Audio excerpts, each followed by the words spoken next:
বর্তমান সময়ে সকল স্বাভাবিক ব্যক্তি কর্তাদের জন্য অনলাইনে রিটার্ন দেওয়াটা বাধ্যতামূলক, শুধু স্পেশাল 4 ধরনের স্বাভাবিক ব্যক্তি করদাতা ছাড়া। অনলাইনে ট্যাক্স রিটার্ন দেওয়ার ক্ষেত্রে আপনার ট্যাক্স পেবলের অ্যামাউন্টটা আপনি কিভাবে পে করবেন ইত্যাদি বিষয় নিয়ে আমি এই ভিডিওতে আলোচনা করব। আশা করি এই প্রয়োজনীয় আলোচনাটা শুনলে আপনি উপকৃত হবেন। তো চলুন যাই বন্ধুরা আজকে ভিডিওর বিস্তারিত আলোচনাতে।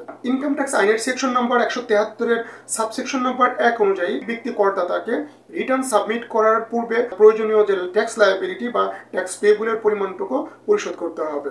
প্রথমে আপনাকে ট্যাক্স লায়াবিলিটির পরিমাণ যতটুকু সেটা পরিশোধ করে তারপরে আপনাকে রিটার্ন সাবমিট করতে হবে। এখন সবার মাঝে একটা কোয়েশ্চেন হলো, অনলাইনে যখন রিটার্ন দিতে যাবে তখন ট্যাক্স লায়াবিলিটি অ্যামাউন্টটা কিভাবে পরিশোধ করবে। এটা সাধারণত আপনি দুইটা ভাবে আপনার ট্যাক্স লায়াবিলিটি অনলাইনে ট্যাক্স রিটার্ন দেওয়ার সময় পরিশোধ করতে পারেন। নাম্বার 1 হচ্ছে, আপনি যেদিন ট্যাক্স রিটার্ন অনলাইনে দিতে বসবেন তার আগে আপনি এটাকে ম্যানুয়ালি রিটার্নটাকে করে নেবেন। আপনার এই ট্যাক্স রিটার্নটা আপনি ম্যানুয়ালি এক্সেলে করতে পারেন বা ওয়ার্ড ফাইলে করতে পারেন, অথবা আপনি হাতে খাতায় লিখে একটা রাফ রিটার্ন আপনি আগে তৈরি করে নেবেন। এবং এই রিটার্নটা তৈরি করার পরে আপনি নিট ট্যাক্স লায়াবিলিটিটা আপনি বের করবেন। নিট ট্যাক্স লায়াবিলিটি বের করার পরে আপনার যে লায়াবিলিটির পরিমাণটা আসবে সেই লায়াবিলিটিটা আপনি ব্যাংকে ম্যানুয়ালি অটোমেটেড চালানের মাধ্যমে জমা দিয়ে তারপর আপনি রিটার্নটা করতে বসবেন। এখানে আপনার সকল প্রয়োজনীয় তথ্য যেমন দিতে হবে, তেমনি ট্যাক্স পেমেন্টের সকল প্রয়োজনীয় তথ্য আপনি যে চালানের মাধ্যমে আপনি যে নিট ট্যাক্সটা জমা দিয়েছেন সেখানে পাবেন। সেই তথ্যটা আপনি আপনার অনলাইন রিটার্ন সাবমিট করার সময় ট্যাক্স পেমেন্ট অপশনে গিয়ে সেই তথ্য দিয়ে তারপর আপনি আপনার রিটার্নটা ফাইনালি সাবমিট করতে পারবেন। এটা হচ্ছে নাম্বার 1 পদ্ধতি। অনলাইনে ট্যাক্স রিটার্ন দেওয়ার সময় ট্যাক্স লায়াবিলিটি পে করার 2 নম্বর পদ্ধতি হলো, আপনি যখন অনলাইনে রিটার্ন দিতে বসবেন তখন আপনার সকল তথ্য যখন দিয়ে ফাইনালি সেভ করবেন তখন আপনার কিন্তু নিট ট্যাক্স লায়াবিলিটিটা চলে আসবে।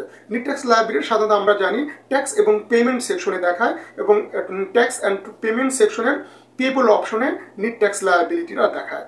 এই পেবল অপশনের পরে আপনি পাবেন পে নাও অপশনে ক্লিক করলে আপনি দেখবেন ওখানে আপনার সোনালী ব্যাংকের গেটওয়ে বা চালানের গেটওয়ের মাধ্যমে আপনি আপনার নিট ট্যাক্স লায়াবিলিটির পরিমাণটা সেই অনলাইনে বসেই আপনি সেখান থেকেই পেমেন্ট করতে পারবেন।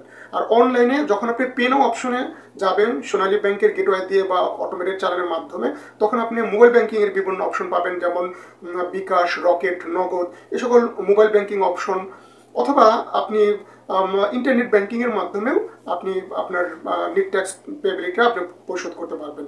অথবা আপনার যদি ডেবিট বা ক্রেডিট কার্ড থাকে তাহলে ডেবিট বা ক্রেডিট কার্ড দিয়েও আপনি ইনস্ট্যান্টলি আপনার যে ট্যাক্স পেবলের অ্যামাউন্ট যতটুকু সেটুকু কিন্তু আপনি এখান থেকে পেমেন্ট অপশন থেকে আপনি দিয়ে তারপরে আপনি আপনার রিটার্নটা কিন্তু ইনস্ট্যান্টলি সম্পন্ন করতে পারবেন। এখন কেউ যদি ট্যাক্স রিটার্ন দিতে বসে এবং ট্যাক্স রিটার্ন দিতে গিয়ে সব তথ্য দেওয়ার পরে দেখলো যে তার ট্যাক্স অ্যান্ড পেমেন্ট সেকশনে ট্যাক্স পেবল অপশনে তার নিট ট্যাক্স লায়াবিলিটি রয়েছে, সেক্ষেত্রে সে পূর্বে ট্যাক্স লায়াবিলিটি যেহেতু জানতো না, তাই পূর্বে চালানের মাধ্যমে ব্যাংকে জমা দেয়নি, এবং তার বর্তমানে তার ডেবিট বা ক্রেডিট কার্ডও নেই, বা তার বিকাশ অ্যাকাউন্টেও কোনো ব্যালেন্স নেই, বা তার অনলাইন ব্যাংকিংয়ের অপশন নেই, তাহলে সে কিভাবে তার ট্যাক্সটা পরিশোধ করবে। তবে এমন সিচুয়েশনে যদি আপনি কখনো পড়েন তাহলে আপনার জন্য 3 নম্বর এই কেসের জন্য আপনার ক্ষেত্রে যে সলিউশনটা হলো, আপনি নিট ট্যাক্স লায়াবিলিটি অপশন পর্যন্ত গিয়ে যে পরিমাণ অ্যামাউন্ট আসে সেটাকে ট্র্যাক করে রাখবেন, মনে রাখবেন, তারপর আপনি সেভ দিয়ে আপনি আপনার ইউজার থেকে বেরিয়ে যাবেন। পরবর্তীতে আপনি ব্যাংকে গিয়ে ঠিক নিট পেবল অপশনে আপনার যে ট্যাক্সের পরিমাণটা দেখিয়েছে ওই ট্যাক্সের পরিমাণটা আপনি চালানোর মাধ্যমে ব্যাংকে জমা দিবেন। জমা দিয়ে পরবর্তীতে এসে আপনার টিন নাম্বার এবং পাসওয়ার্ড দিয়ে আপনি ঢুকে আপনার প্রোফাইলে ঢুকে তারপর আপনি চালানের তথ্য দিয়ে পরবর্তীতে সেভ করে সাবমিট দিয়ে আপনি রিটার্নটা চূড়ান্তভাবে সাবমিট করে দিতে পারেন। এখানে একটা গুরুত্বপূর্ণ বিষয় হলো, আপনার ট্যাক্স যদি কখনো পেয়েবল থাকে এবং সেটা যদি আপনি কখনো ইনস্ট্যান্টলি পরিশোধ করতে ব্যর্থ হন, অনলাইনের মোবাইল ব্যাংকিংয়ের মাধ্যমে হোক বা ডেবিট কার্ড, ক্রেডিট কার্ড বা ইন্টারনেট ব্যাংকিংয়ের মাধ্যমে হোক, যেভাবেই হোক আপনি যদি সেটা পরিশোধ করতে ইনস্ট্যান্টলি না পারেন, আপনাকে রিটার্নটা কিন্তু চূড়ান্তভাবে সাবমিট করতে দেবে না। আপনার নিট ট্যাক্স লায়াবিলিটি যেভাবেই হোক আপনি পরিশোধ করে পরবর্তীতে কিন্তু আপনাকে রিটার্নটা সাবমিট করতে হবে।